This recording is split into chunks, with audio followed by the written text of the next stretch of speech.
হাসিনাকে লাথি দিয়ে তুলতে হবে। এবং এখানে প্যারালাল একটা আন্দোলন হচ্ছে ভারতীয় পণ্য বর্জন। আমাদের প্রধান সমস্যা হাসিনা সরকার। আমি বললাম ভারতের তেল সাবান শ্যাম্পু বর্জন করলেই হাসিনা সরকারকে ফেলে দেওয়া যাবে না। ও ভারতীয় নাগরিক এখানে কাজ করছে কি করছে না, যেটা সম্বন্ধে জার্মানি থেকে একজন বললেন যে 4 লক্ষের মতো লোক বেআইনি ভাবে কাজ করে টিআইবি এবং ডয়েচে ওয়েল টেলিভিশন এগুলো বলছে। সুতরাং হাসিনা সরকার যে প্রোটেক্টেড বাই ইন্ডিয়া, এতে তো কোনো সন্দেহ নেই। Hasina once Indian. জিল্লুর রহমান সাহেব সঙ্গে আমি একটু দ্বিমত পোষণ করছি এই জন্য যে উনি বলেছেন যে ওই ব্যাপারে আমি একমত পোষণ করি যে সরকার 53 বছর পর সময় নিল বিএনপি এটা বলতে যে ভারত আমাদের নিয়ন্ত্রণ করে।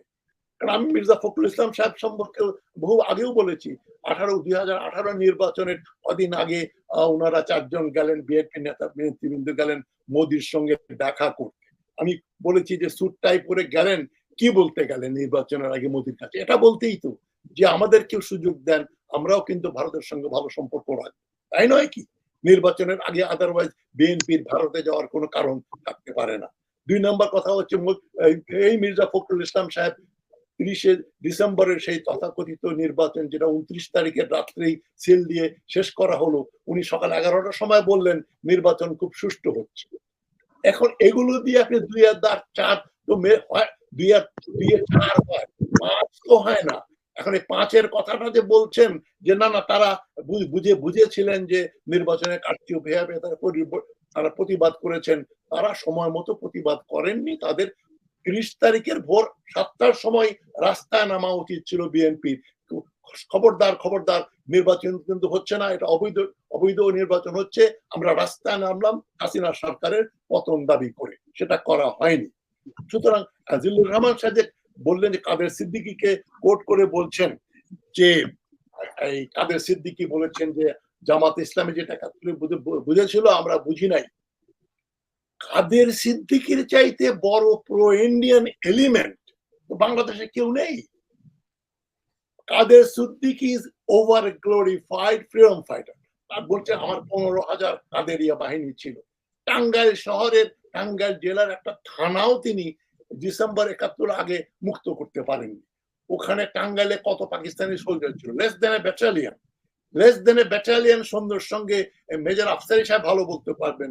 আপনার যদি 15,000 শুধু 303 রাইফেল ধারীও থাকে, নাথিং, আপনার কোনো মেশিন গান নেই, মর্টার নেই, 15,303 এই যে 5 বোল্টের এই যে রাইফেল 1911 সালের তৈরি, ওইটাও যদি থাকে তাহলে তো এই 600 সৈন্য ওখানে টিকতে পারতো না। টাঙ্গাইল স্বাধীন হয়ে যেত জুন জুলাই মাসে। সুতরাং কাদের সিদ্দিকী যে প্রো ইন্ডিয়ান প্রমাণ কি? 75 সালে যখন শেখ মুজিবুর রহমান নিহত হলেন, উনি সাঙ্গপাঙ্গ নিয়ে ভারতে চলে গেলেন। ইন্দিরা গান্ধী তাকে অস্ত্র শস্ত্র দিয়ে এই যে হালুয়াঘাট বর্ডারে জামালপুরে এবং এই যে আপনার ওই যে ওই জায়গাটা কারো পাহাড় অঞ্চলে যে তারা 3 বছর বাংলাদেশের বিরুদ্ধে ইনসার্জেন্সি করেছে, কয়েক হাজার মুজিব সেনা কাদের সিদ্দিকের নেতৃত্বে বাংলাদেশের বিরুদ্ধে যুদ্ধ করেছে এবং তাকে মৃত্যুদণ্ড দেওয়া হয়েছিল জিয়াউর রহমানের সময়। পরে এর সাথে এসে তাকে ক্ষমা করে এখন সে দেশে একটা রাজনীতি করে, একটা বেঈমান, একটা ভারতীয় দালাল এবং ভারতীয় নাগরিক এখানে কাজ করছে কি করছে না, যেটা সম্বন্ধে জার্মানি থেকে একজন বললেন যে 4 লক্ষের মতো লোক বেআইনি ভাবে কাজ করে টিআইবি এবং ডয়েচে ওয়েল টেলিভিশন এগুলো বলছে। সুতরাং হাসিনা সরকার যে প্রোটেক্টেড বাই ইন্ডিয়া, এতে তো কোনো সন্দেহ নেই। এখন আমি শেষ কথাগুলো বলছি যে হাসিনা ওয়ান্স ইন্ডিয়ান আমব্রেলা এবং ইন্ডিয়া চায় একটা স্যাটেলাইট, একটা ক্লায়েন্ট স্টেট ইন বাংলাদেশ। সেই ঘটনাটাই এখানে ঘটছে এবং হাসিনা এবং ভারত সরকারের মধ্যে। আমি তাজ হাসমি ভাইকে একটা প্রশ্ন করতে চাই, আপনাকে একটু রিকোয়েস্ট করতে চাই। এগুলো তো আমরা আলোচনা করছি, সমাধানটা কি বলা যাবে? সমাধান দেখেন, সব সমস্যার সমাধান হয় না। চেষ্টা করতে হবে কিভাবে? 71 সালের সমাধানটা কি ছিল? 71 সালে পাকিস্তান they were determined যে আমরা পূর্ব পাকিস্তানকে আলাদা করে দেব। আপনি যতই তাদেরকে চেষ্টা করেন, শেখ মুজিবুর রহমান যতই সিনসিয়ারিটি দেখান, এই খান এবং ভুট্টো মানবে না। ওই যে বিচার মানেই কিন্তু তাল গাছ আমার। তারা জানে যে পূর্ব পাকিস্তান 56% মেজরিটি, ঘুরে ফিরেই এরা প্রধানমন্ত্রী হবে, এদের হাতে পার্লামেন্টের মেজরিটি হবে। তো ভুট্টো বলছেন আমরা কি ছাতু খাবো নাকি? বাঙালিরা করবে যা, লুটপাট করা 24 বছর করে ফেলেছি, এখন বাবা একটা এক্সকিউজ দিয়ে ভারতের সঙ্গে যুদ্ধ বাঁধিয়ে আমরা বলবো ভারত পূর্ব পাকিস্তান দখল করে নিয়েছে। এই সমস্যার সমাধান হয় নাই, হবে না।